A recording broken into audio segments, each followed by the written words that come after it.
Now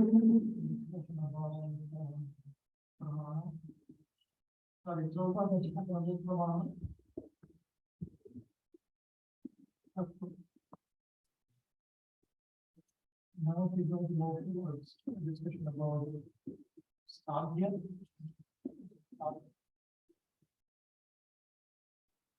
In the introduction, Prabhu began by talking about what exists, and then he also mentioned that we accept Vedic authority because they are free from the four defects that are characteristic of all conditioned souls. Now, Prabhupada is moving into a discussion about what is the goal, what is meant to be achieved.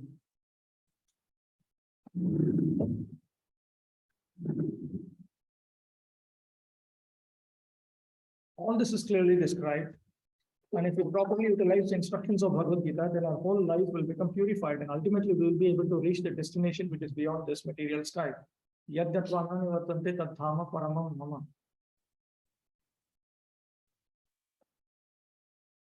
Okay, now let me move on to Sri Baladev Vidyabhushan.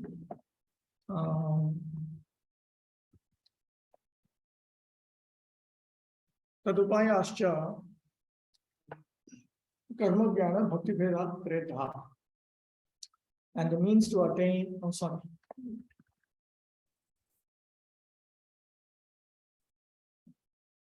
Iha hi jivatma paramatma tadhama tatraptipayanam surupani yathava nirupyante. In this Bhagavad Gita, Lord Krishna has accurately described the natures of the Jivatma, the natures of the Paramatma. When Baladev Vidyabhushan talks about Paramatma, he is talking about the Supreme Personality of Godhead. In general, in the Vedanta Sutra and the Upanishads, Brahman, Paramatma, Bhagavan are synonyms.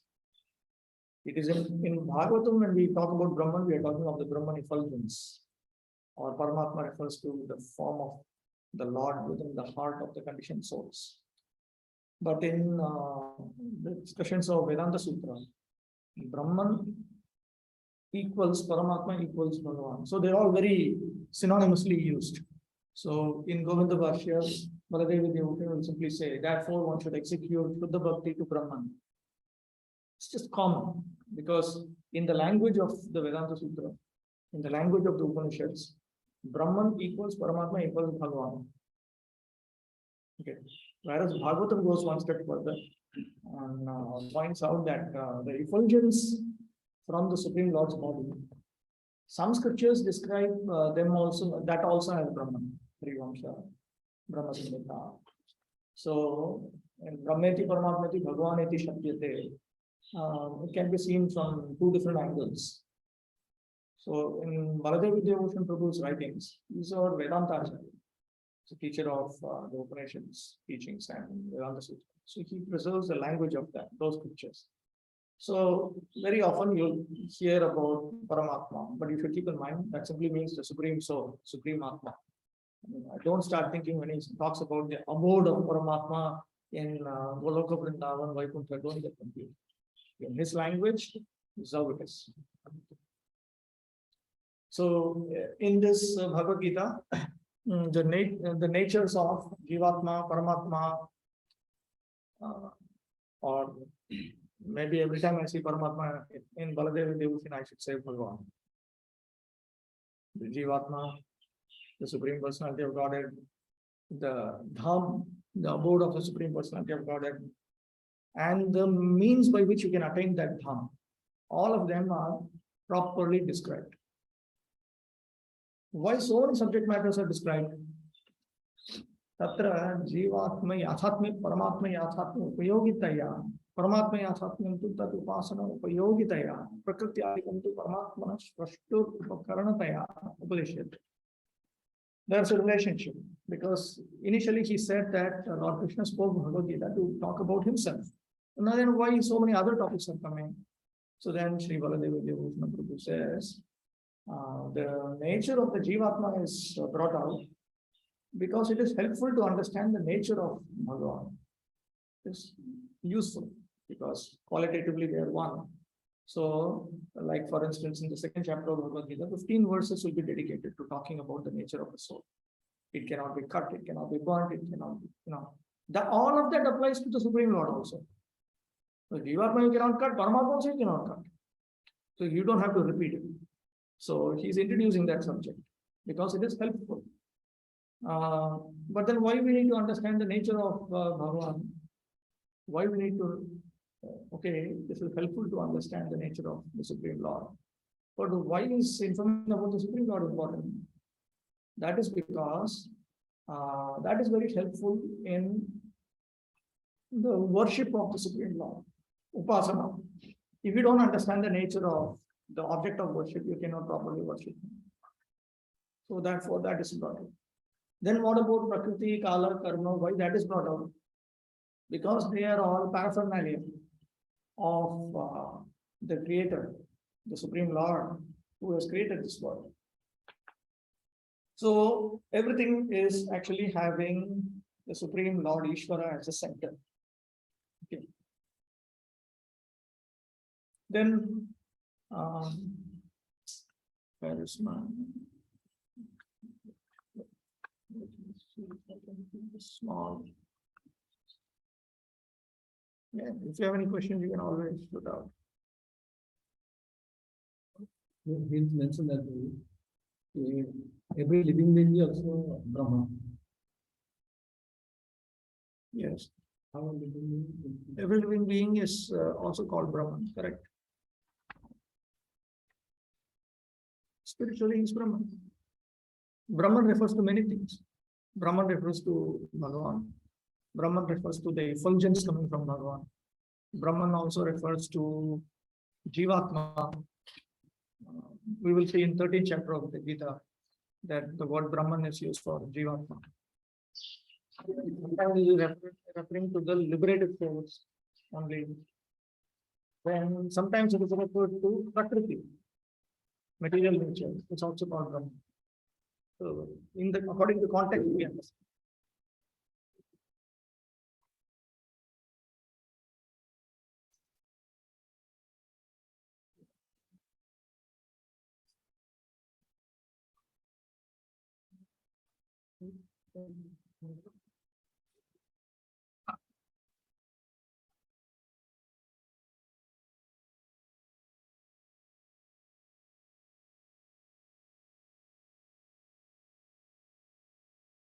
In the scripture, the Jiva, Paramatma, his abode, and all the means of attaining him are described suitably.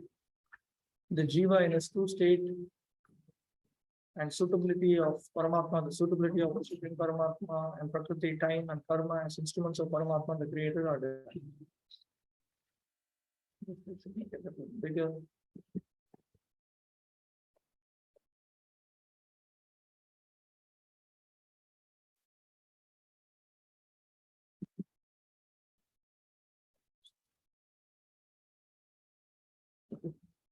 That destination is called sky, the eternal spiritual sky. So now it's very important to understand what is the meaning of eternal. Eternal means that which is neither created nor destroyed. In this material world, we find that everything is temporary. It comes into being, stays for some time, produces some byproducts, dwindles, and then vanishes. That is the law of the material world. So, Jayate, Asti, Vardhate, Parinamate, Bhakti, there's 6 stages in the functioning of a body. It's like a life cycle. Everything that is a body, every living organism's body will go through this. It starts at one point, it ends at one point. But in the spiritual world, we don't have this. Nothing is born, nothing dies, and so on. So the Jiva is also described as Sanatana. So that world is described as Sanatana. The Jivatma is described as Sanatana. Krishna is described as Sanatana. And therefore, the proper relationship between the Jiva and the Supreme Lord is also Sanatana. Okay. In fact, that is also described. Mamayavamsho Jiva Loke Jiva Bhuta Sanatana. Our relationship with Krishna is also Sanatana. The whole purpose of Bhagavad Gita is to revive our Sanatana occupation or Sanatana Dharma, which is the eternal occupation of the living entity.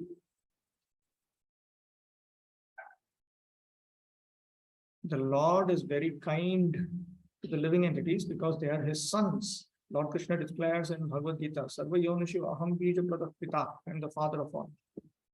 So he is the father of all the living entities. According to their karma, they may have different bodies in different situations, but nevertheless, he is the seed-giving father for all of them. So the Supreme Lord, he comes to this world to rescue us from the difficulties that are part of material existence. Okay, then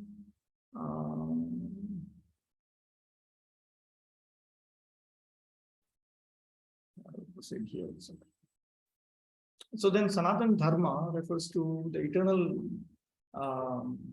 functioning of the living entity in relationship with the Supreme Lord on the platform of eternity. The Jivatma in the material world is also engaged in so many material activities, but they cannot strictly be described as the activities of Sanatana Dharma because they are all performed from the perspective of the temporary life that they are living in. Whereas when we look into the everything spiritual, everything eternal, I am interested in going back to my eternal position in relationship with the eternal Lord and engage in the eternal activity that I am always trying to directly avoid. Then that is Sanatana Dharma. Okay. Therefore, Sanatana Dharma does not refer to any sectarian process of religion. It is the eternal function of the eternal living entities in relationship with the eternal Supreme Lord. Sripad Ramanujacharya has explained the word Sanatana as that which has neither beginning nor end. So when we speak of Sanatana Dharma, we must take it for granted on the authority of Sripad Ramanujacharya that it has neither beginning nor end. The English word religion is a little different from Sanatana Dharma. Religion conveys the idea of faith, and faith may change. One may have faith in a particular process, and he may change his faith and adopt another. But Sanatana Dharma refers to that activity which cannot be changed. For instance, liquidity cannot be taken from water, nor can heat be taken from fire. Similarly, the eternal function of the eternal living entity cannot be taken from the living entity. Sanatana Dharma. Actually, Dharma in Sanskrit also means quality, property, feature, attribute. So Sanatana Dharma means the eternal feature of something. Sanatana Dharma is eternally integral with the living entity. When we speak of Sanatana Dharma, therefore, we must take it for granted on the authority of Sripad Ramanujacharya that it has neither beginning nor end. Since it has no beginning, no end, naturally it should be applicable uniformly to all living beings. Okay. Non-Sanatana religious faith may have some beginning in the annals of human history, means in the records of human history. But there is no beginning to the history of Sanatana Dharma because it remains eternally with the living entities. This is an important point. Since time is cyclical in nature, in the Vedic conception, time is cyclical in nature. In the modern day, time is linear. Starts at one point, ends at one point. But actually, there is no beginning, no end. And it is not a very complicated thing to understand. It is not too difficult to understand because even when we observe, we notice seasons going in a cycle. The planets are moving in a cycle. So everywhere we see features of time functioning cyclically. So if you look at the Vedic conception, it is reasonable that the universe is created, maintained, destroyed, created, maintained, destroyed, created, maintained, destroyed. No beginning, no end. So Ishvara, when we say Ishvara, Jiva, Prakriti, Kala are eternal, it means that they have no beginning, they have no end also. They have no beginning, they have no end. So Sanatana Dharma naturally must be beginningless and endless also. Whereas other religious systems, they have some beginning in time. Even in terms of manifestation, even if you say that that is also eternal, it is manifested at a particular point in time. But Sanatana Dharma has always been manifest. As long as the universe exists, always Sanatana Dharma will be present. The Vedic Dharma will always be present. Dharma refers to that which is constantly existing with a particular object. We conclude that there is heat and light along with the fire. Without heat and light, there is no meaning to the word fire. Similarly, we must discover the essential part of the living being, that part which is his constant companion.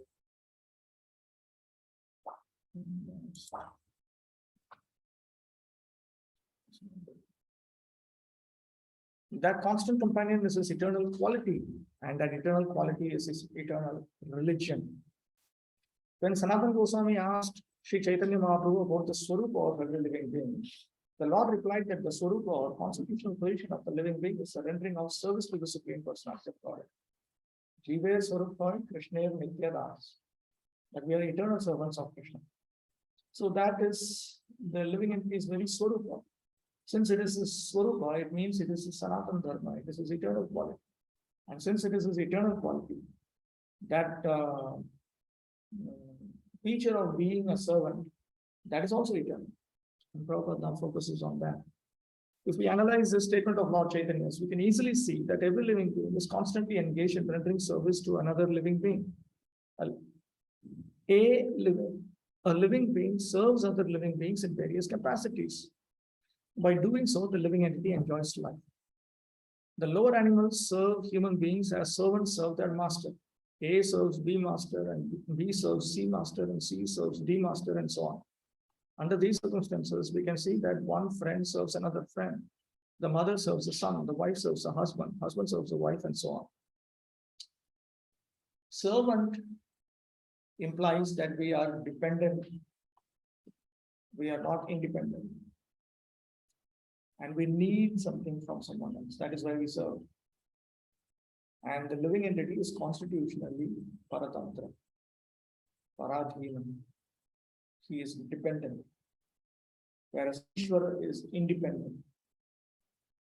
Ishvara does not need to serve the Jivas in order for him to survive. But the Jivas need to serve Ishvara. And if they try to avoid serving Ishvara, they need to serve other Jivas who are better placed than them under particular circumstances for them to survive. So, every living entity is therefore considered to be a servant. If I want to avoid serving Krishna, I cannot avoid serving everyone because I am dependent. Constitutionally, I am dependent. I require help from others. By design, we are eternally dependent. Bad news for positive thinkers. If we go on searching in the spirit, it will be seen that there is no exception in the society of living beings to the activity of service. The politician presents this manifesto for the public to convince them of this capacity for service. The voters therefore give the politician their valuable votes, thinking that he will render valuable service to society. The shopkeeper serves a customer, and the artisan serves the capitalist. The capitalist serves a family, and the family serves a state in terms of the eternal capacity of the eternal living being. So that service, dasya, the feature of being a servant, that is the Sanatana Dharma of the living being, because it cannot be taken away. There are several eternal features of the living being. One is that the living being is eternal, is conscious, and so on. And naturally, we are eternity seeking, knowledge seeking, pleasure seeking, because always we want to experience that. Even those who try to commit suicide, they jump off for the building. The psychologists, they have done some studies. As soon as their body is falling by, it's called a sunshade. Sometimes outside the window we have a little bit. It's called a sunshade. So as soon as they jump, so it's falling down. But as soon as it comes across a sunshade, they try to hold on to it. That's because instinctually we want eternity, we want existence. We don't want non-existence. Similarly, we want knowledge. We also want pleasure. We want to avoid undesirable experiences. These are all eternal features of the living being which cannot be taken away from him. Same way, the very fact that we are paratantra, paradhin, dependent on others, we are servants. We are servants. No matter how much we try to forget it, we are servants. So, whether one belongs to one particular religion or another religion, his position of being a servant cannot change. I can change my religious faith of it, but I cannot change my position of being a servant. That cannot be changed. Factually, we are related to the Supreme Lord in service. The Supreme Lord is the supreme enjoyer, and we living entities are the servitors. We are created for his enjoyment. And if we participate in that eternal enjoyment with the Supreme Personality of Godhead, we become happy. We cannot become happy otherwise. It is not possible to be happy independently, just as no one part of the body can be happy without cooperating with the stomach. It is not possible for the living entity to be happy without rendering transcendental loving service unto the Supreme Lord. So the happiness that Prabhupada is talking about here is Sanatana happiness, eternal happiness. We cannot attain eternal happiness unless we serve the Supreme Lord. Now, if you say that we see so many people who are happy in this world, it should also be pointed out that all that happiness is non-Sanatana in nature. It has a beginning, it has an end. Whereas this is different. Okay, let's get back to this. Tadupayascha. Okay. I'll read a little bit from Sri Baladev and Bhakti. Then afterwards I'll get back to you. Tadupayascha karma jnana bhakti vedat tredha. So now the means to attain the Supreme Lord's abode is three. Karma, jnana, and bhakti. Three means. That there are three means is noted in the 11th canto of Srimad Bhagavatam. Lord Krishna speaks to Uddhava and makes it clear that there are three components, three pathways, if you want, you can say. So now, to some extent, it will be useful to understand what these three are. Let me start by pointing out something that I always do.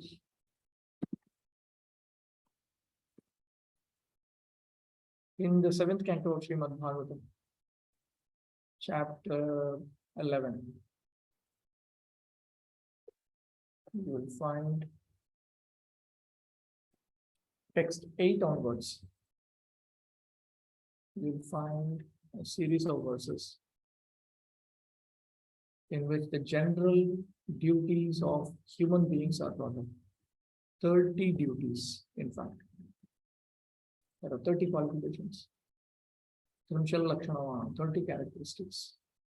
These are common for all human beings. Okay. So within this 30 common duties, you will find 21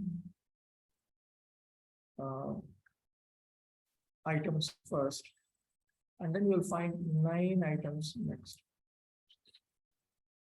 So it's 21 plus 9. So these 9 items, it is nothing but Shravanam Kirtanam Vishnu Smaranam Padasevanam Archanam Mandanam Dasam Sakhyam Atmanivedanam. The wording is slightly changed, but it is the same. Okay. But same 9 items. Then there are 21 items that comes in 3 verses before. So these 21 items, they are what we refer to as jnana, the activities of jnana. Jnana doesn't mean simply reading books. It means many, many things. Just like bhakti, in India they think bhakti is just some sentiment. It is not a sentiment alone. There are sentiment is a part of bhakti. Bhakti also refers to a set of activities. The conviction that we have, that is part of bhakti. Knowledge that we acquire, that is also part of bhakti. The desires that we cultivate to attain the Supreme Lord's service, that is also part of bhakti. And the activities, that is also part of bhakti. Similarly, in the Jnana system also, in learning things, that is one part. You will see that that's just one part. But there are 20 other items. Truthfulness, mercy, austerity, observing fasts on certain days of the month, bathing twice a day, tolerance, discrimination between right and wrong, control of the mind, control of the senses, non-violence, celibacy, charity, reading of scripture, simplicity, satisfaction, rendering service to saintly persons, gradually taking leave of unnecessary engagements, observing the futility of the unnecessary activities of human society, remaining silent and grave and avoiding unnecessary talk, considering whether one is the body or the soul, distributing food equally to all living entities, both men and animals, seeing every soul, especially the human form, as a part of the Supreme Lord. So all of this is part of what we refer to as the Jnana system. Then what is the karma system? Karma refers to the activities of the various varnas, ashramas. So,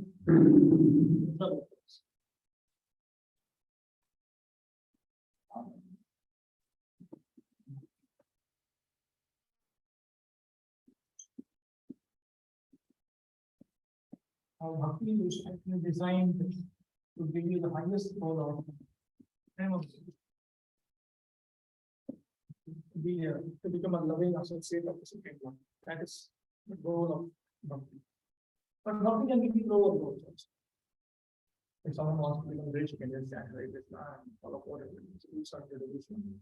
It's not becoming rich. It's not a much you can very easily do that. But there are much higher goals that can be achieved. Here I'm only noting the highest possible goal for each problem. So the gas system was adding motion.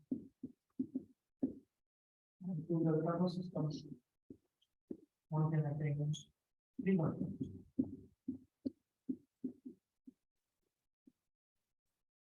Trivarga means dharma plus artha plus nas. That's called trivarga. Okay, now I pointed out this system, mind item, this is called 21 items. What about this karma? Karma is divided into Purusha dharma and Spiritual dharma.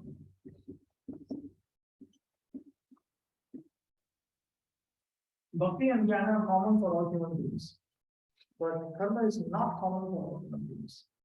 If it is a woman, then she has to execute state dharma. If it's a man, then he has to execute varna dharma, ashram. Every man is having certain varna and ashrama duties. Women have varna identity. They may have an ashrama identity also, but they don't have specific set of rules for them. Their rules are just for what are clubbed under Sri Dharma. Now, for both Purusha Dharma and Sri Dharma, duties for men and duties for women, there's another consideration called apastiti and nirapastiti. That is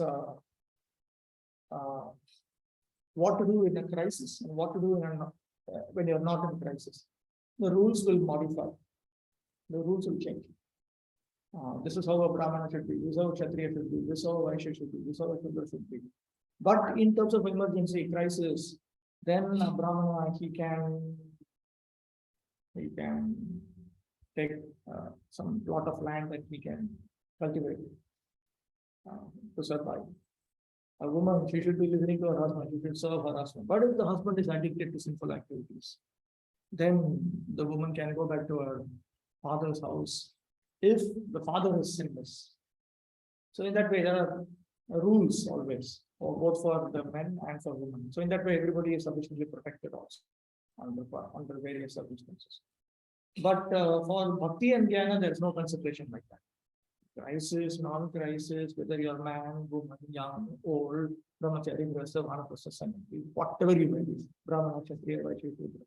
Bhakti is the same, and the rules for Jnana are also the same. They are common to all. Okay. But between Bhakti and Jnana, Bhakti rules are the highest, even between them. That we should keep in mind. Generally, in India, they expect those who are celibate and living in a spiritual place like a temple to avoid adharma and to only be engaged in Bhakti and Jnana activities. This is what within India, because that's a basis to it. That's a background to all this. So, Karma, Jnana, and Bhakti, these are three. Okay, then he says that then why is karma brought in here? Because bhakti is the actual one which will take you to the spiritual world. Then why karma or varnashma dharma, which is just material dharma? Why material dharma is brought in here in Bhagavad Gita as a process? Why Krishna is speaking about? In fact, Krishna spends a number of chapters talking about material duties. Why Krishna has to do that? So he explains, Tatra Shruta Tatra Phalai Tat Phalanai Phala Nairapekshe.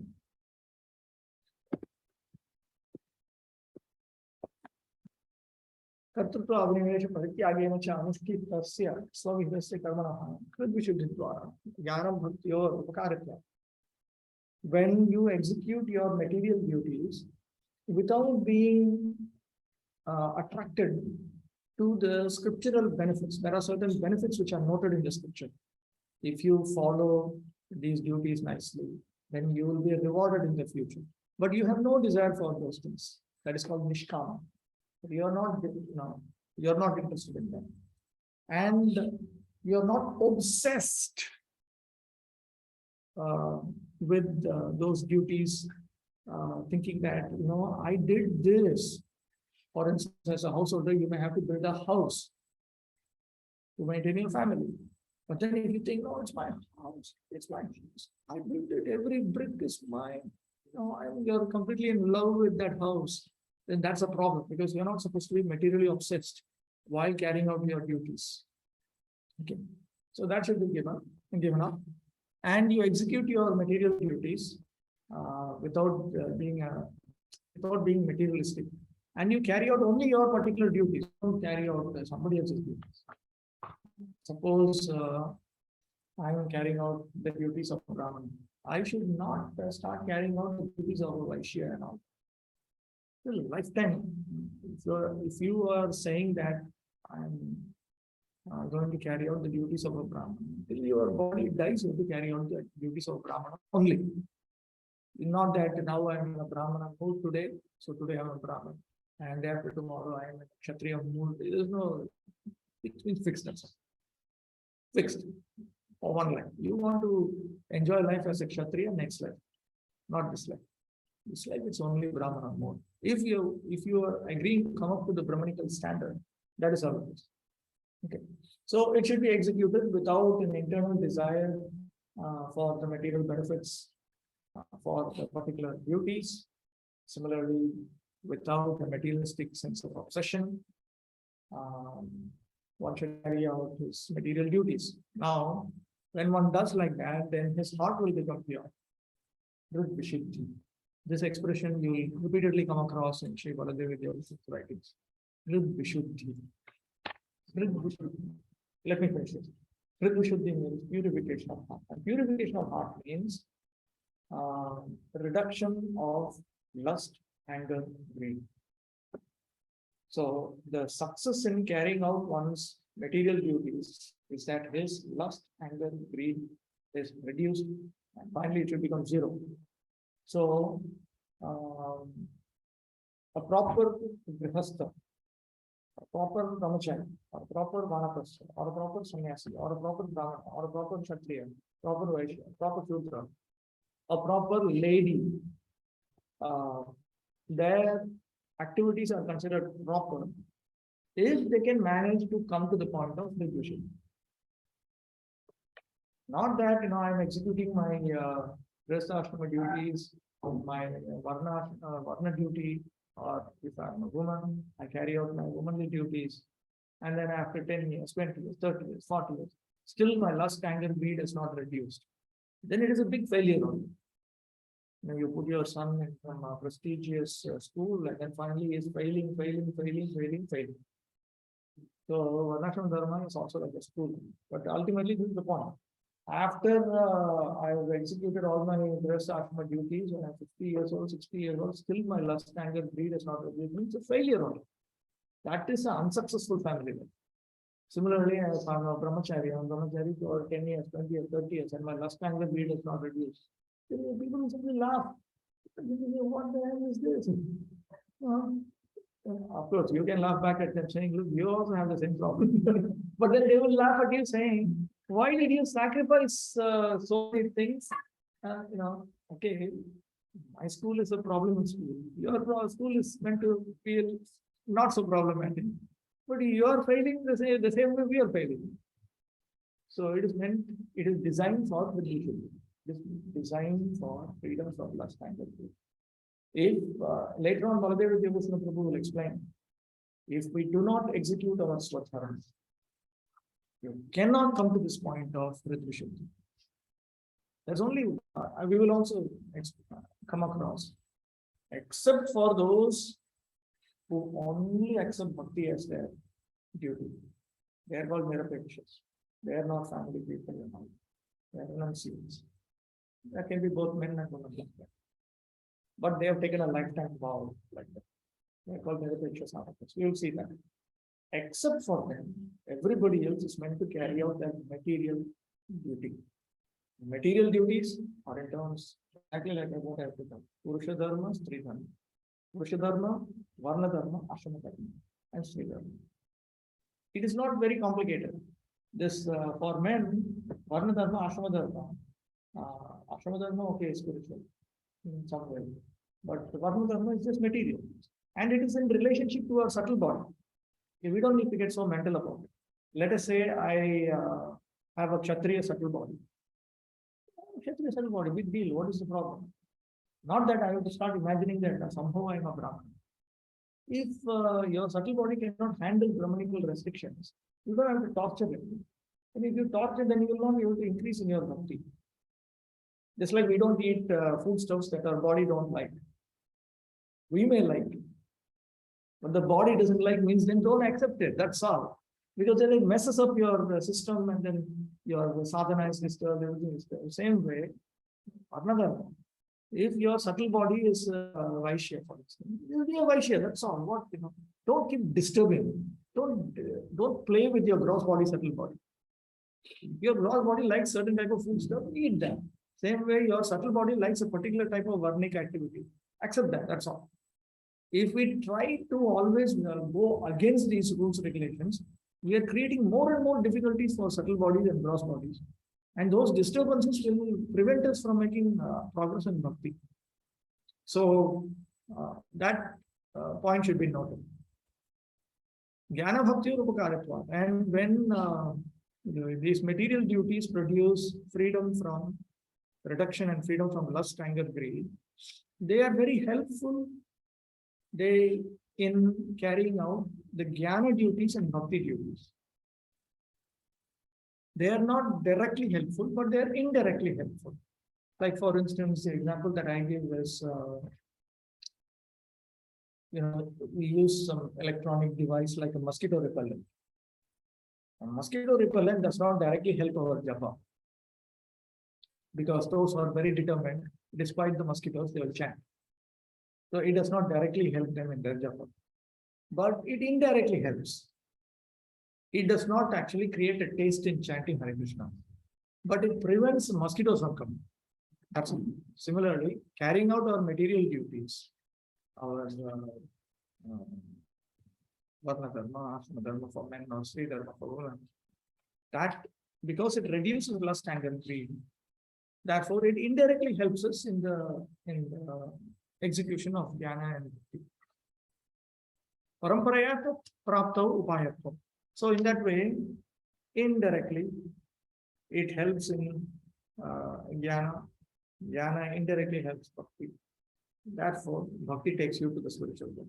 Therefore, indirectly, it's accepted as bhakti. Now, when we talk about material duties, we are not talking of all kinds of duties, because in the Vedic scriptures, there are prescribed activities and there are recommended optional activities. Vihita karma, kamya karma. Vihita karma are prescriptions. The Vedic system is like that. If you accept, let's say you become a grihastha. First of all, whether to become a grihastha or not itself is optional.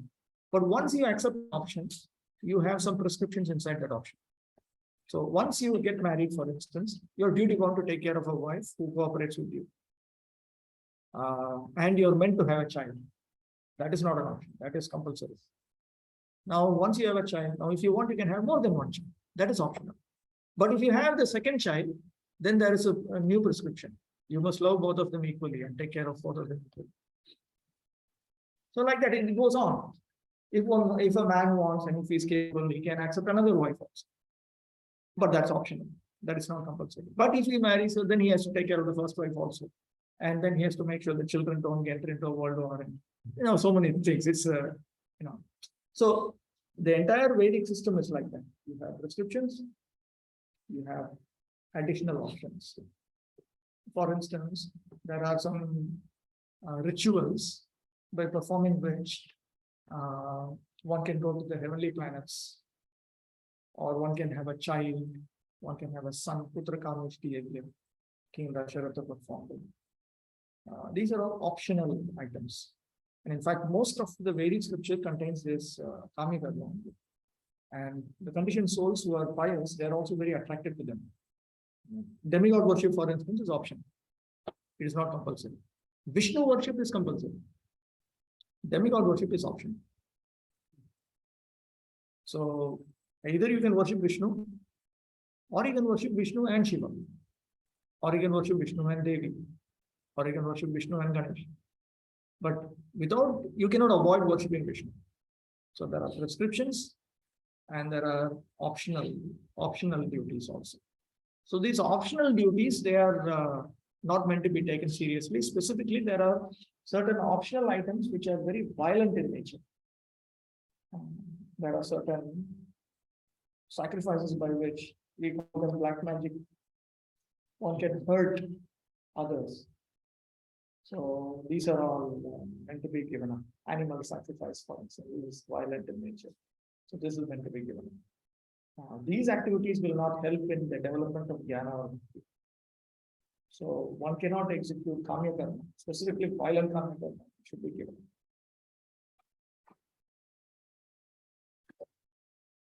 Okay, so now Sri Baladev Vidyabhushan then asks, if jnana can lead you to liberation, moksha, then why we need to execute bhakti? What is the special function of bhakti? Then bhakti, it has its own results. Chit vigrahadayana sandhir jnana. Jnana can lead you to the attainment of personal liberation also. But bhakti can bring you to the point of prema bhakti rasa within Krishna's variegated pastimes. That is something which the jnana activities cannot do. Only bhakti activity can do. So therefore, the result of bhakti includes the result of jnana. Strictly speaking, the result of bhakti includes the result of karma also. When one executes bhakti itself very seriously with full attention, Kritti comes automatically from them. The results of the lower processes are automatically included with the higher processes. It is not that everybody has to go through the entire varnashram system in order to attain freedom from lust and greed. But for those who are incapable of only executing jnana and bhakti activities, for them, Krishna has provided it. So, theoretically speaking, you can give up adharma, you can give up karma also, you can give up jnana also. But unless you are so interested in pleasing Krishna, that is it is almost impossible. So therefore, jnana and bhakti is given as an option. That is also too dry. What is this life? It's so boring life. Simply do this static thing all day. Just no. Life has to have something interesting. We need our own rasa. So then the variety. Then therefore, Krishna provides a whole varnashram system. If you want a social life, all of that comes inside karma. If you complain, nobody looks at me, nobody smiles at me, and then you require karma. That's what it means. That doesn't mean everybody should get married, because there are 4 varnas, there are 4 ashrams. but at least there is a platform. Within that platform, you can be comfortable. You can be comfortably situated with them. And then you move to the next level. Okay. Fine. That is it for time being. Let me move on here. In the Bhagavad Gita, worship of different demigods or rendering service to them is not approved. Because Krishna himself says, those whose intelligence is stolen by lust, they are the ones who worship demigods. So in other words, Bhagavad Gita promotes Krishna Bhakti as Sanatana Dharma. It does not promote the worship of any deity other than Lord Krishna. By Krishna, I mean all the Vishnu Tattva forms also. The other worshipable deities, worship of other worshipable deities is not accepted as Sanatana Dharma. In fact, that cannot actually help you attain liberation. Cannot help you attain liberation. Krishna himself, when he descends to this world, he discourages worship of the demigods. And Prabhupada gives this prominent example of stopping the Indra Puja during Govardhan Puja.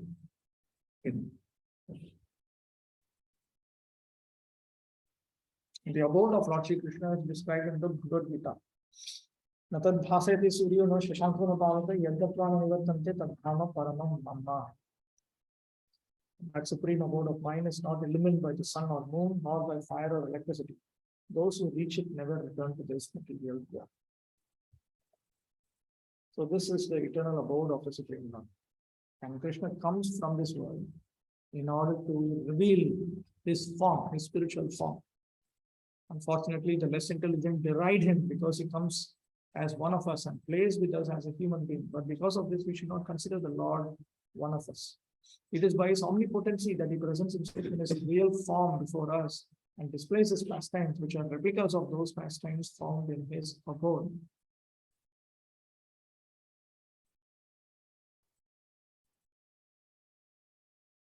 So the spiritual world is shining within the Brahma Jyoti. There is a process by which one can attain the abodes of the demigods. Yanti Deva Vrata Devam, Pitrin Yanti Pitru Vrata. Bhagavad Gita informs us how to travel to the higher planetary systems, Devaloka, with a very simple formula. Yanti Deva Vrata Deva. One need only worship the particular demigod of that particular planet, and in that way go to the moon, the sun, or any of the higher planetary systems. Now, throughout Vedic culture, we find a simple methodology that is given. Surrender to higher authorities. Surrender itself means 6 different things. There are 6 items in surrender. If I should surrender unto somebody, it means I should do everything he likes. I should avoid everything he dislikes. I must have faith that he will take care of me, he will fulfill my needs. Because you surrender unto somebody for a purpose. So he will protect me from any obstacles that may come. And I should also accept that he will provide that result for me. On top of it, I should not go to anybody else for help, nor should I myself take charge of it. All of these 6 items put together is what is known as Sharanagati, surrender. So those who surrender to particular demigods, they can attain the planet of that particular demigod. So it's not that worship, for instance, I worship Surya, and I don't surrender unto Surya. I cannot go to the planet of Surya. I cannot go to the heavenly body known as the sun. I need to surrender. That's why Krishna has also stated, surrender to the demigods. You need to surrender. It's not that I'm worshipping Ganesh and I do whatever I want. Worshipping Ganesh, even if let's say you want a lot of money, you can worship Ganesh or you can worship Lakshmi. Or in Bhagavatam 2nd canto, we get a whole list. It's like a catalog. If you want this, then you do this. If you want this, you do this. But all of that means you surrender to that person. If, like for girls, you want a good husband, you have to surrender to Lord Shiva. Surrender to Lord Shiva means do all these things, including offering that bilva patra, that bilva leaf on Just like for Lord Vishnu, we have Ekadashi as a sacred day within a fortnight. For Lord Shiva, there is another day. On that day, you have to do this, you have to do this ritual, you have to avoid this, you have to. The whole process. Okay. So when we talk about going to the planet of the demigod, it means to surrender. One has to surrender to them. But even then, Lord Krishna does not recommend that.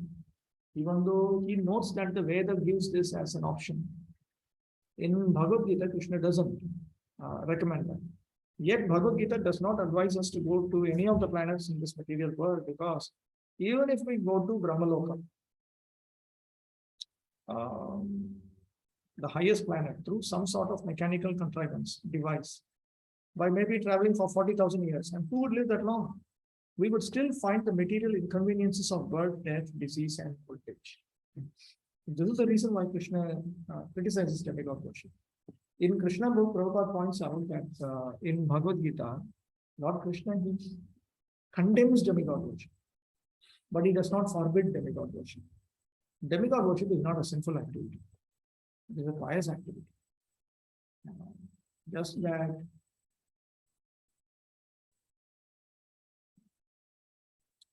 if the activities of the karma system are gray area, demigod worship comes into Kamya karma. So it is a little bit more of the darker side, because it cannot give you liberation. It cannot save you from birth, death, or death and disease. So therefore, in Bhagavad Gita, Krishna condemns. It's very important to understand why he's doing this. There is no point in criticizing and avoiding demigod worship, and at the same time engaging in sinful activity. It's utter foolishness, complete foolishness. On one hand, if you say, no, I will not worship Parvati to get a wife, but after Sandhya Arati, I'll just go and date a girl. It just doesn't match. Because within the system of Vedic Dharma, there's nothing in dating. You cannot just go and propose with the rose along with Hare Krishna written on it. You cannot do these things. And our people do all silly things. Our community, all these funny things happen with the Hare Krishna list. But instead of that, there's a proper procedure. Now, if you say that even demigod worship is bad, then this is definitely worse. That's also another reason why demigod worship is even recommended in Vedic Shastras. After all, Krishna is the one who's providing Vedic Shastras. Why is he even providing it? He's providing it because they have potency. They have potency to not change our karma or delete our karma or karmic reactions. They have, the demigods have the potency, limited potency to edit our karma. They can prepone or postpone. That much they can do. They cannot delete. That only Lord Vishnu can do. Karma and the Bhakti Bhada applies only to worship of Lord Krishna and his plenary portions. But the demigods, they cannot do that. What the demigods can do is, if in this lifetime I'm supposed to be a very poor character, but I engage in worshipping, let's say, Lord Ganapati, and I do it properly, I surrender to him, I do everything properly. I do everything properly. And when Lord Ganapati is satisfied, he will look into my karma file. Okay, in 25 lifetimes afterwards, one lifetime you are supposed to be fully rich. Very, very rich. That karma, I'm going to bring it now. It's a cut-based operation. That karma, he brings it now. This karma, he knows it. So this is what is meant by, within astrology, Vastu, we often hear about remedies, very hard. You do this thing, you do that thing. But this is what that's happening. Right? They can only do this much. They can only shift from this shoulder to that shoulder. That's all. That entire burden is still there. The entire burden of my materialistic sukha dukkha, happiness and distress, which I myself have created. I am the one who has created it. It is going to fall on me. It's on my shoulder. My karmic reactions are on my shoulder. So the demigods, they have this much capacity. But for those whose intelligence is stolen by lust, that means they just want it. That's all. We know it all the time. Like some brahmachari, he just wants to get married for no good reason. his marriage karma is terrible, and definitely, he'll be useless as a grihastha. Because for being a grihastha, you need to be of a certain type. You need to think in a particular manner. This fellow is useless. But he committed some offense or something, so he's in Rajoguna right now. His intelligence is stolen by passion, by lust. And he chooses a girl who's definitely the worst possible community option that we have. It's just a reaction to some offense or some sinful activity. That's all he's getting. So his intelligence is lost. So when a person's intelligence is lost, we have seen that. How many times you counsel, talk, help. That's it. If the brain is turned off, it's turned off. That's all.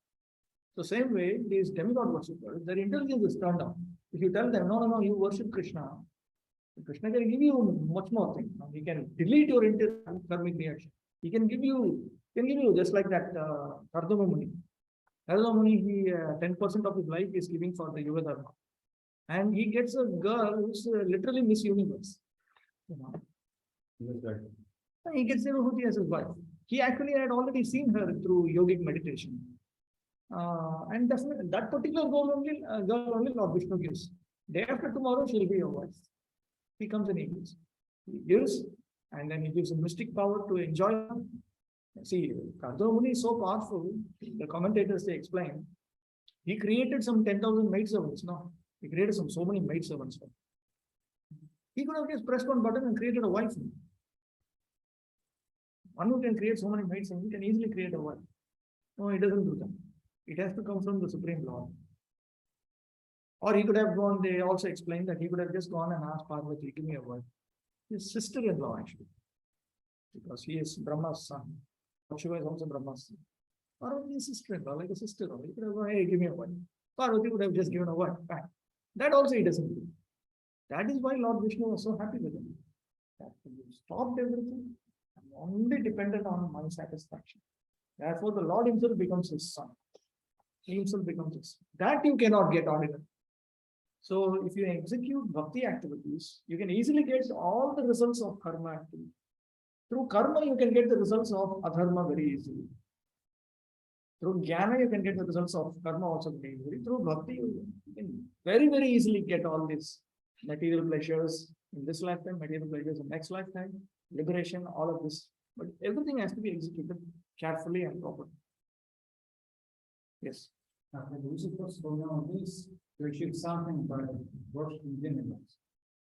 So Prabhupada writes in the Bhagavad Gita that now no one is able to perform Ashtanga Yoga practice. Ashtanga Yoga is very difficult, but karma is not difficult. No, there are still people in India where they try to follow. They accept the restrictions and they try to follow. Ashtanga Yoga is actually the higher aspect of jnana. So that is one of the more difficult. Actually, the most difficult is bhakti, but we don't openly keep saying that. But actually, bhakti is more difficult than the jnana system. If we avoid offenses, then it is easy. Krishna Chaturthi says so. But if we commit offenses, then progress in bhakti will take several lifetimes. Very easily, 100 lifetimes. If we commit offenses and all. But otherwise. So Ashtanga Yoga is also difficult, but see, Krishna gives a capacity corresponding to the desire of the worshipper. Even Ashtanga Yoga, Krishna Chaturthi says, if a person is very serious, then Lord Vishnu himself will help. But these are unnecessary difficulty. Unnecessary. If Bhakti can give you the result much faster, then why go? Yes. So, the demigod worship cannot be replaced. The one thing is popular. The worshipper of Shiva, at the time of death, Shiva comes to name of God in years of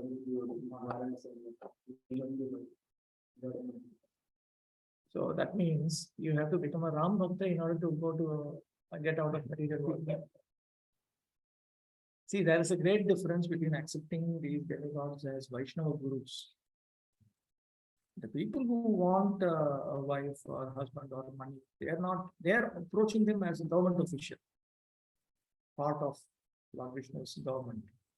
Okay, because he is in charge of She's in charge of wife department, he's in charge of husband department, he's in charge of health, he's in charge of this. So you're just going and making an application, basically. That's all. That is the regular karma system. But if you accept, if you understand them in reality they are all Vaishnavas, you know, and they're serving the Supreme Personality of Godhead Krishna.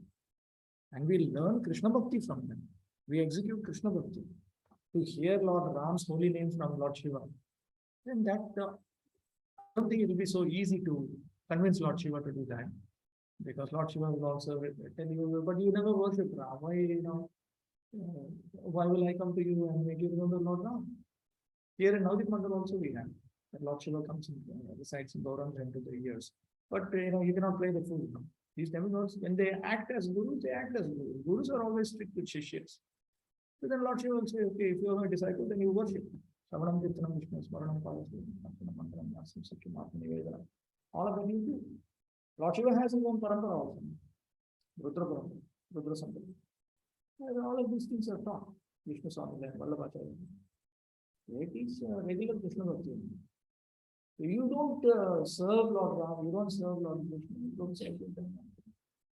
And why the demigods will come and help you? First of all, to ask them to function as an adhikari, regular government official itself is difficult. Now you want them to function as a Vaishnava Guru means, wow, it's even more. Because it's more demanding. Worship of demigods here simply refers to worshiping them for material purposes. Like Bhaktivinoda Thakur was government official, district magistrate. So when people had problems, you go to the court and he's just functioning inside the court as a government official. He himself is much greater than a government official. So like that, Lord Shiva by himself is much greater than just dealing with all these characters. So worshipping Lord Shiva means that way. Like we worship Prabhupada every day. Like that, if you worship Lord Shiva, that's a different thing. That we are worshipping Lord Shiva as a guru, a Vaishnava spiritual master. That is not demigod worship. That is Vishnu worship. Like Prabhupada worship. This is not this part of Krishna consciousness. In front of him also, what do? We sing Hare Krishna only. So same way, in front of Lord Shiva also, you chant Hare Rama. That's what you are supposed to do. Okay, let's move on. In the 15th chapter of the Bhagavad Gita, the real picture of the material world is given. So there's a reason why all of this is being so seriously brought up. There's a reason why all of this is brought up in such a serious manner. This is because the material world is highly entangled, and therefore Krishna himself says, one who understands how to get out of material existence, he is the person who actually knows the intended meaning of the Vedas. We will see this in the 15th chapter of Bhagavad Gita. We have to learn to get out of the material world, which means you have to become free from pride and so on. And you will see the nature of the spiritual world. Avyaktoksharet yuktastamāhu paramam gatim yam prapya naivartanti tadhama paramam manam. It is beyond the manifested world, it is beyond the unmanifested world also. And the unmanifested world, like Prabhupada says, when you construct a building, you also store different items. So similarly, there is the universe, but then outside the universe, there are the universal coverings. The universal coverings contains just stock elements. Earth, water, fire, air, ether, mind, intelligence, possible. These elements are stored. That is what is known as the unmanifested. But the spiritual world is beyond the manifested universe, and it is beyond the unmanifested also. That is the supreme destination. Okay. Next, one may raise the question of how one goes about approaching that abode of the Supreme Lord. Okay, fine. So that is the Supreme Lord abode, but how do we attain that abode? For that also, Prabhupada gives references. One who is thinking about Krishna alone, he attains that spiritual world. Andakalecha mam eva smaran. That eva means on alone. And whoever at the end of his life quits his body, remembering me alone, at once attains my nature. Of this there is no doubt. So one should come to the point where he is thinking of Krishna alone. Now here Krishna refers to Bhagavan, the Bhagavan feature, or the Paramatma aspect of Bhagavan, or even the Brahman aspect of Paramatma. Prabhupada points out that. See here. Therefore, at the end of life, the transcendentalists think either of the Brahmajyoti, the Paramatma, or the Supreme Personality of Godhead, Sri Krishna. In all cases, they enter into the spiritual sky. But only the devotee or he who is in personal touch with the Supreme Lord enters into the Vaikuntha planets or the Goloka Vrindavan.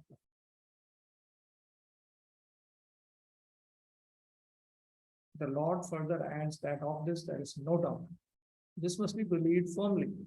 We should not reject that which does not tally with our imagination. We should not think, oh, how is this possible to attain within one lifetime? But it is possible, provided we come to this point.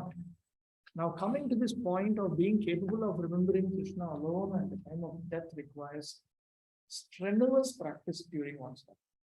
Because death is considered to be the one of the major disturbances in the body.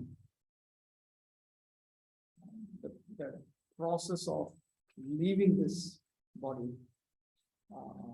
physically also, the body becomes very, very disturbed. So, to remember the Supreme Lord at that time is not easy. It is not easy. I myself, I have drowned in Ganga 3 times.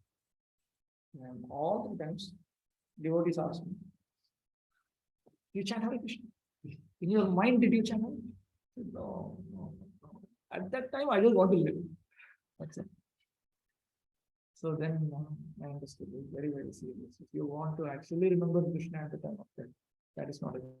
Ajamil was blessed by the Vishnu Dutas because he chanted Narayana at the time of death.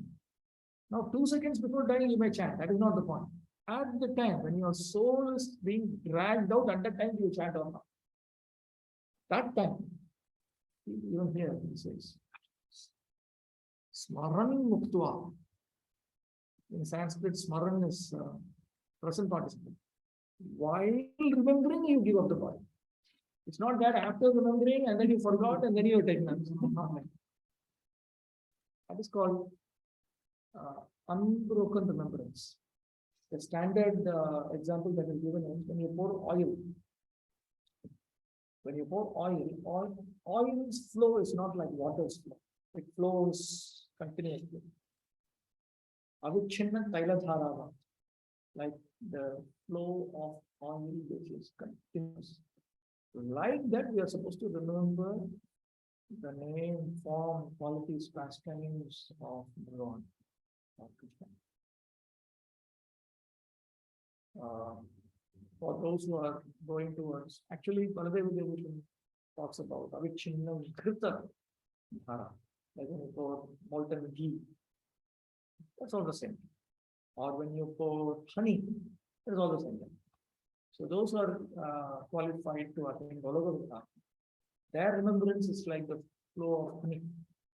Those who are interested in attaining Vaikuntha, their flow is like the flow of molten ghee. But in any case, the fact is this is the same. Both of them, the remembrance has to be unbroken. So we need to come to that point. That point is very, very important. Now, how do we come to that point? In life, we are accustomed to thinking either of the material or of the spiritual energy. Now, how can we transfer our thoughts from the material energy to the spiritual energy? There are so many literatures which fill our thoughts with the material energy, newspapers, magazines, novels, etc. Our thinking, which is now absorbed in these literatures, must be transferred to the Vedic literatures. So, therefore, the idea is we must always engage our minds in reading these Vedic literatures, culminating in Srimad Bhagavatam and so on. Just as materialists engage their minds in reading newspapers, magazines, and so many materialistic literatures, we must transfer our reading to these literatures which are given to us by Vyasadev. In that way, it will be possible for us to remember the Supreme Lord at the time of death. So this is one suggestion from Prabhu. There's another suggestion also we will come across time. It gives two different suggestions on how to come to that point of uninterrupted remembrance of Lord Krishna. But at the same time, Lord Krishna does not say that we should give up our material occupation or material duties. He does not advise Arjuna simply to remember him and give up his occupation. That is a very high standard of spiritual practice. Generally, we recommend that you carry out your material duties. There are three different types of practitioners of Krishna consciousness as described by Sri Baladev Vidyabhushan.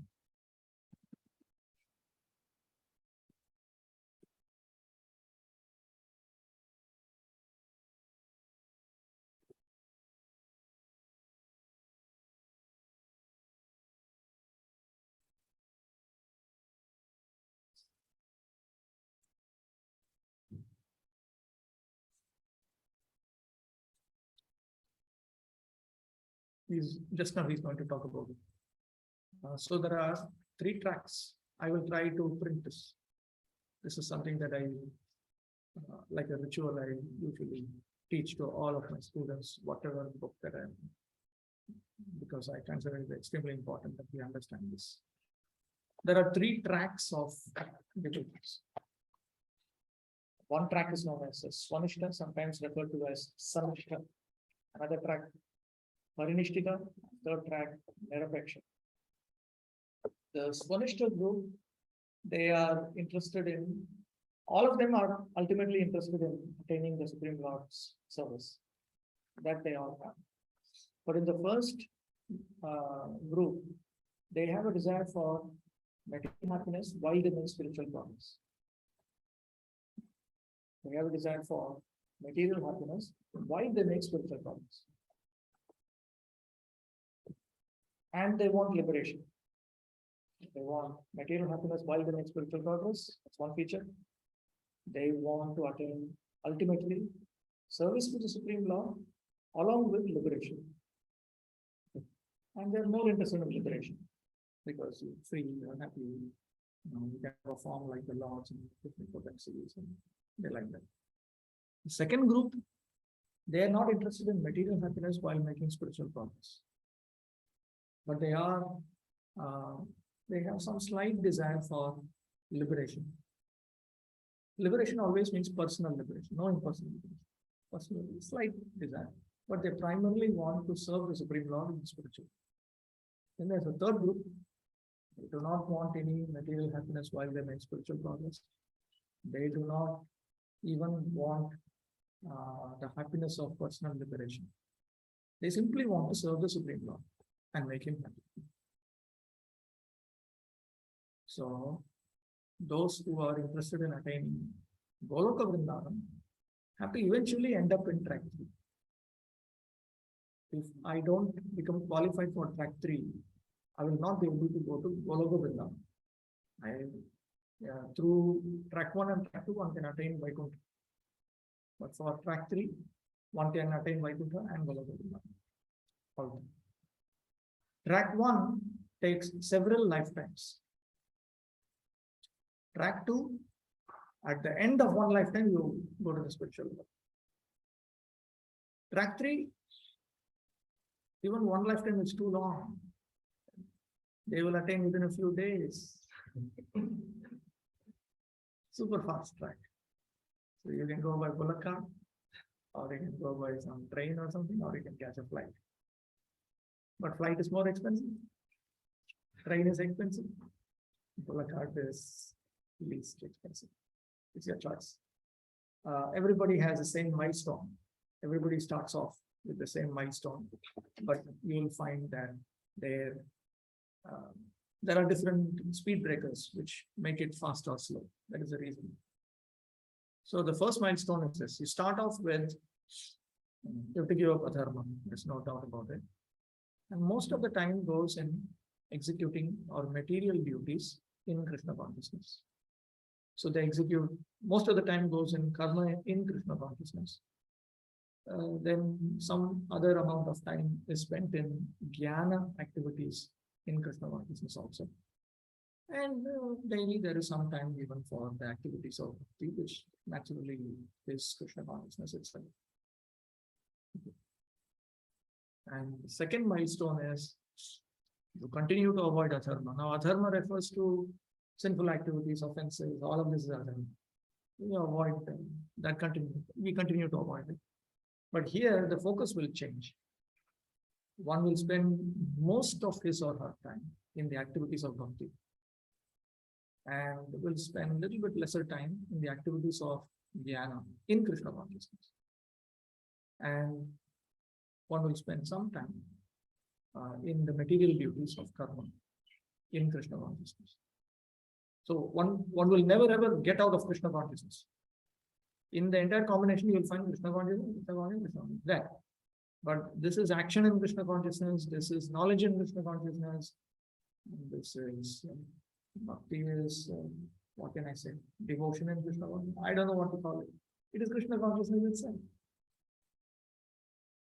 Then ultimately one has to come to this point where one does not engage in adharma, does not engage in any material activity, does not engage even in the activities of the jnana system, only engages in the Navaveda Bhakti, one or more items to Navaveda Bhakti.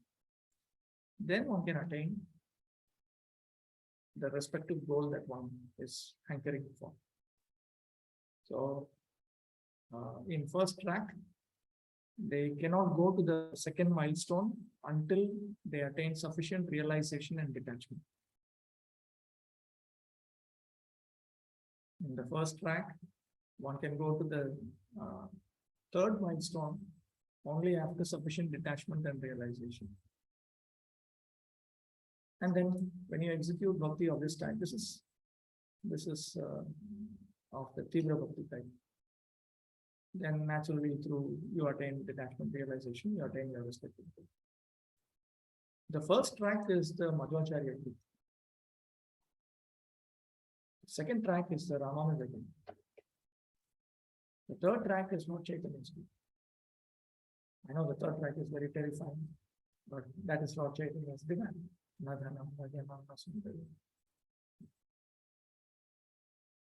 So in the second track, for instance,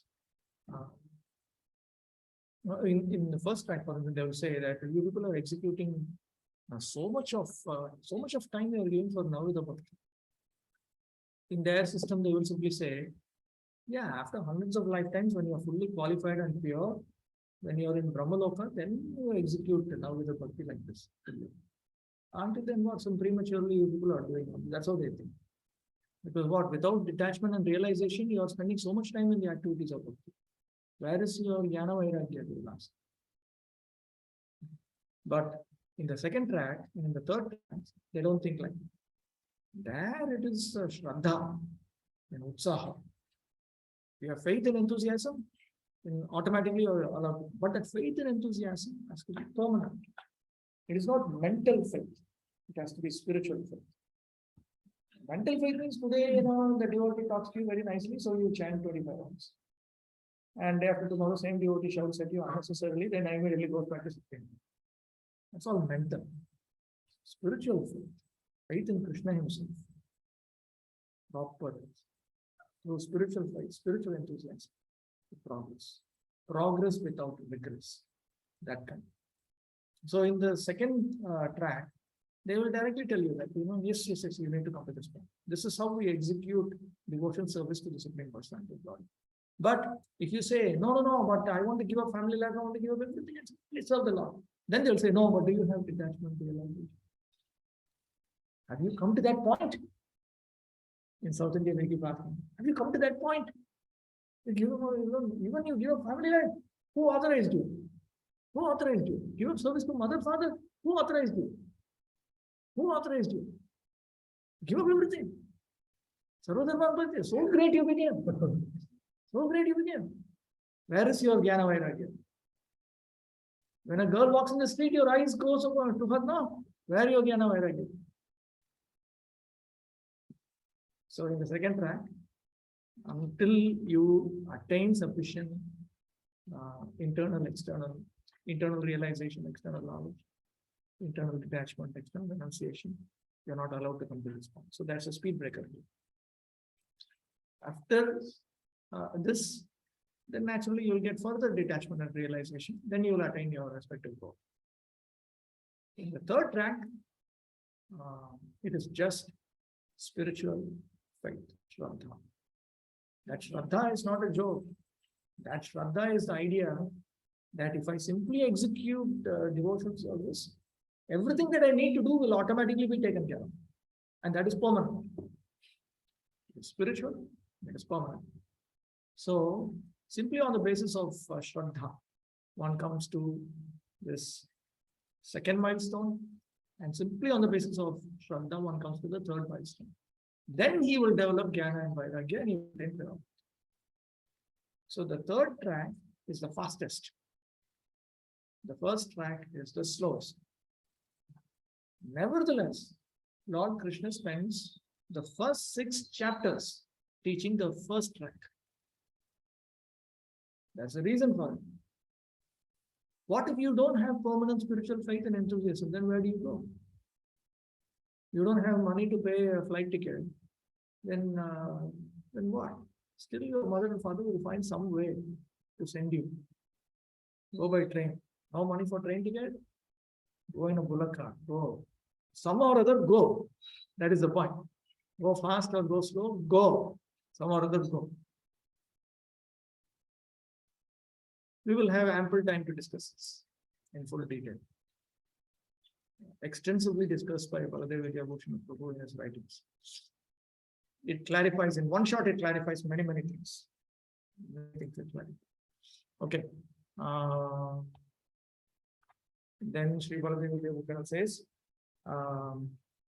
in this Bhagavad Gita, which is divided into 3 groups of 6 chapters. In the first group of 6 chapters, the nature of the Jivatma is brought out because it is very useful. Okay, the nature of the Jivatma is brought out because it is very useful for executing devotional service to the Supreme Lord, Ishvara. And it is also pointed out that that kind of bhakti is the result of executing karma or material duties without a materialistic spirit. That's called Nishkama karma. So this is what is known as Nishkama karma. Nishkama karma means you execute this, but with a desire for this. So you're looking at the final goal. It's like a child is sent to school because eventually there is the result that he should pass and he should become a doctor, engineer, whatever. Eventually. So remember that. Don't get bothered about what that student says, what this teacher does, what that teaching, non-teaching staff does. Don't get disturbed about it. Look at the goal. So like that same idea is given. That don't get disturbed with all these materialistic situations.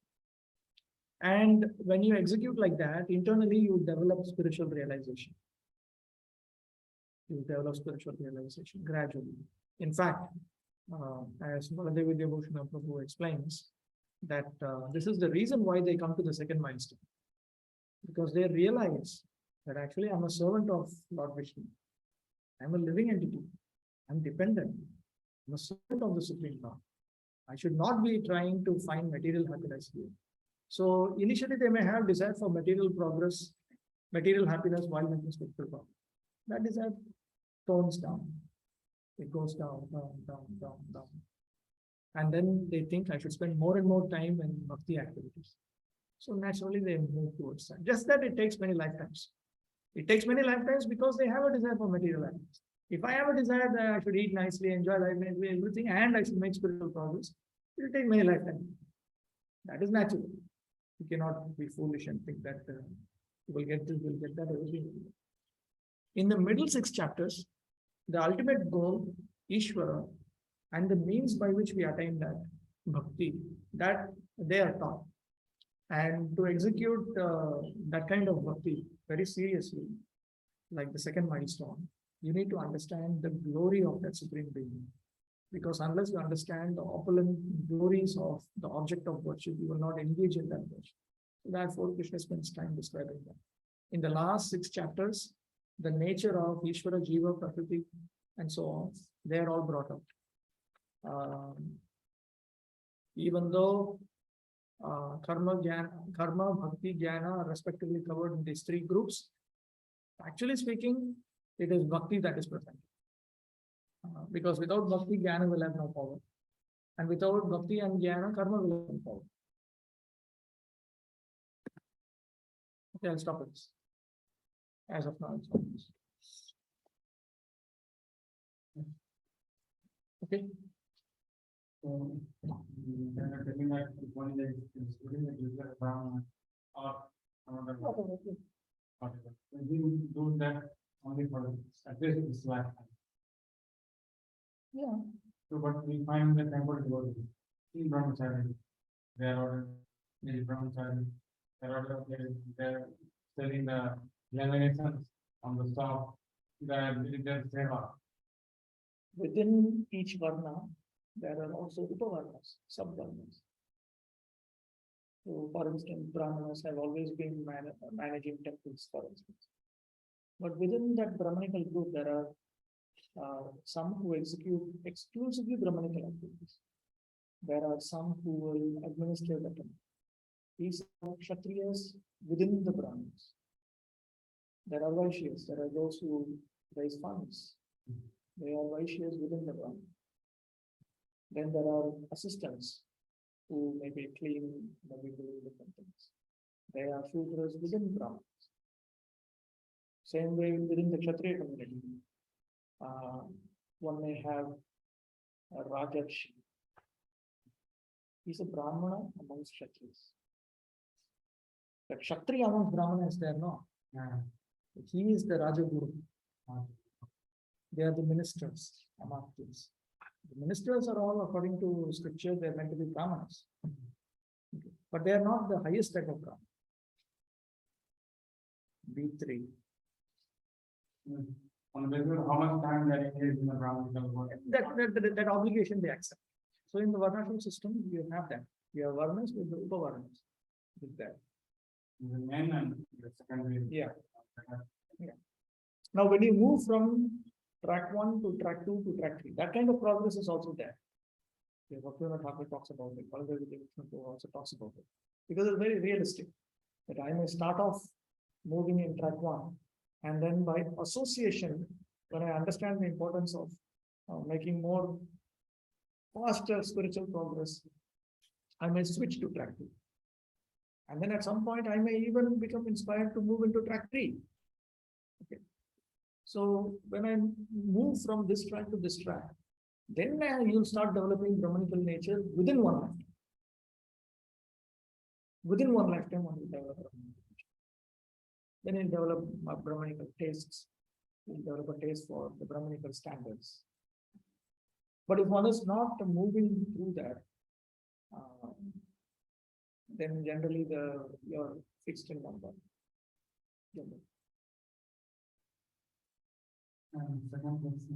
In track 3 in general, because you are just increasing bhakti, just look at this. You're just increasing your bhakti. And as you spend more and more time in the bhakti activities, then naturally you will develop the mode of goodness. So naturally in track 3, you will become a Brahman. Not just in some hypothetical Brahman. Really, you will develop all these states. Patana, Yajana, will come. Then you will naturally develop the taste of a Brahman. You will develop distaste for lower activities. You will develop Shama, Dhamma, Tapa, Shama, all these different features of a Brahmana that we will read in the 18th chapter. All of this will naturally start coming. But that is for track 3. Actually, it's quite rare. Actually. Track 3 is correct. Track 2 seems doable because at least you can plan. Even coming to track 3 within one lifetime, that's Bhaktivinoda Thakur's idea. That you may start off as a Swanishta. Serve the Parinishtitas without any duplicity. You become a Parinishita. Serve the Nirapekshas without duplicity. Then you become a Nirapeksha. Progress. So that is also there. Within one lifetime. Bhaktivinoda Thakur is talking within one lifetime, but he also says that if you commit sinful activities, offenses, all the forbidden, basically if you have all these complicated problems, then it will take many lifetimes. Bhaktivinoda says that Bhakti Siddhanta Saraswati Thakur very casually talks about hundreds of lifetimes. And Prabhupada has also said that most of my disciples will go to the hell of the planets if you have a desire for even if you have a desire to enjoy the sunset, then one more life. Because you have a desire for some external happiness. Of course, Mayapur we are saved, Vrindavan we are saved, then here everything is spiritual. But outside, if you say, I want to see Niagara Falls, finish. That very desire is enough. You really don't need to go and see all that. Desire is enough. We have a desire for relishing even Mahaprasad Rasgulla. Next slide. That is what is the cause of reincarnation. You will see that in the chapter. That internal propensity of desire. So we need to come to the point where internally that desire goes away. Externally we avoid the activities, but internally the desire should go away. So that is the difference between internal detachment and external renunciation. External renunciation means I give up. For instance, we give up we give up sexual activity. Okay. But the desire for that may remain. Okay. And in the Vedic system, sexual activity is not just sexual union between a male and female. It's all the preliminaries for all that. Everything is included. It includes touching a woman. It includes joking with her. It includes sending her a message. It includes everything. Because it's like eating. Only that sweet is not meal.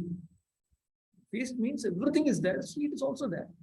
So that sexual activity, sexual union, that is just the sweet at the end of the meal. That's all. But the whole thing is needed. So in the Vedic concept of Maitana or sexual activity, everything is important. So now we may give up all those 8 types of activities, beginning with Smaranam, Kirtanam, Reflection, Vibhashana. All of these activities are there, each one leading to the other. We may give up all of these, but in the mind, we may have a hankering for this. Okay.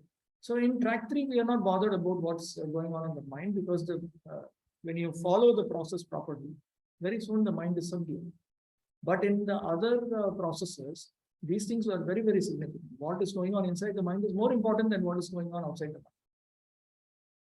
So in track 1 and all, they'll look at this very seriously, they'll catch you. Your mommy, daddy will catch you. You'll say, what you are doing? Mithyachara Suchyate. You'll simply say, you're sitting and trying to chant Hare Krishna, Hare Rama, but in your mind you're thinking of something. False, pretender. They'll quote from 3rd chapter of Bhagavad. So those things become very significant. So everything is ultimately depending on what your goal is and what you're willing to pay for. If you're willing to pay for it, fine, go fast.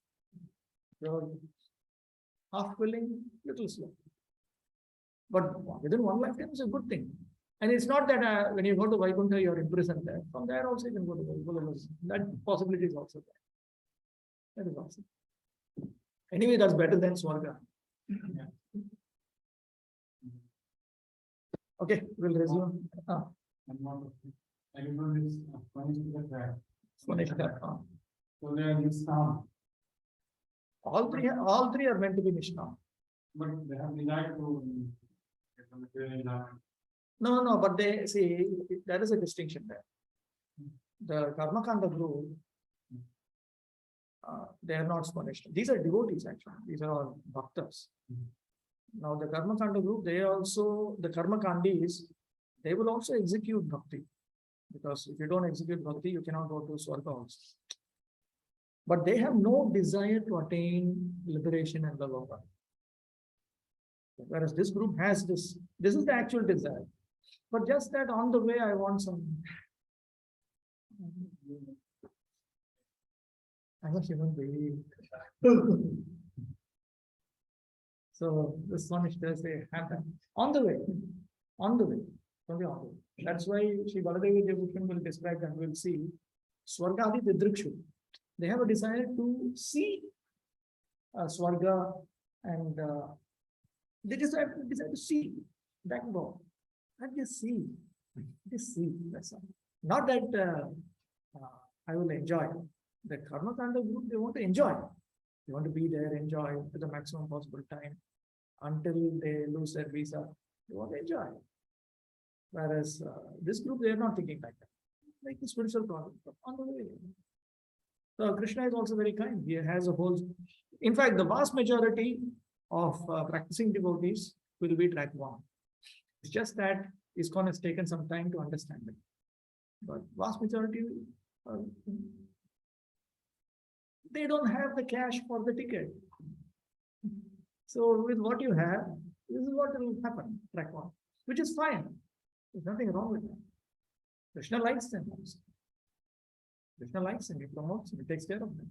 The demigods, they do so many mistakes, no? We find in Bhagavatam, they commit one mistake after another. Again and again, you will find that Lord Vishnu comes and protects them, takes care of them. Always something goes wrong, something embarrassing happens. But always the Lord will take care of them. Because ultimately they want, not all demigods want our Swanishtas, but looks like many of them are very serious in this. The Parinishtitas, they will not engage in demigod worship and all. They, even as the Vaishnavas.